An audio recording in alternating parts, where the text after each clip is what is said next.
Sardar Patel memorial society द्वारा संचालित Rajiv Gandhi college of engineering research and technology Chandrapur येथे भारताचा 80वा स्वातंत्र्य दिन मोठ्या उत्साहात आणि देशभक्तीपूर्ण वातावरणात साजरा करण्यात आला।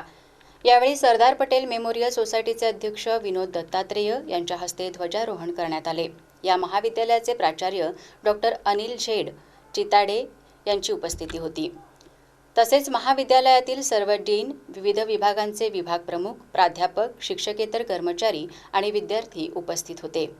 ध्वजारोहणानंतर उपस्थितांना मार्गदर्शन करताना अध्यक्ष विनोद दत्तात्रेय यांनी स्वातंत्र्याचे महत्त्व, राष्ट्रनिर्मितीमध्ये युवकांची भूमिका तसेच विद्यार्थ्यांची देशाप्रती असलेली जबाबदारी याबाबत मार्गदर्शन केले।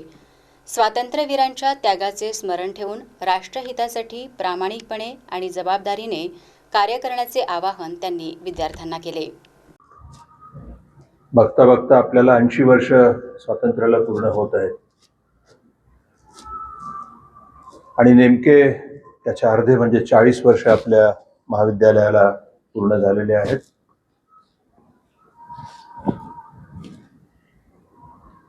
स्वयंस्फूर्त होण्याच्या दिशेने आपली वाटचाल सुरू आहे। स्वयंस्फूर्त म्हणजे काय तर कोणावरही डिपेंड न राहता स्वकर्तृत्वावर या महाविद्यालयाने या जिल्ह्याला, या विदर्भाला, या देशाला काहीतरी दिलं पाहिजे अशा संदर्भातला संकल्प आपण आज या दिनी करूया।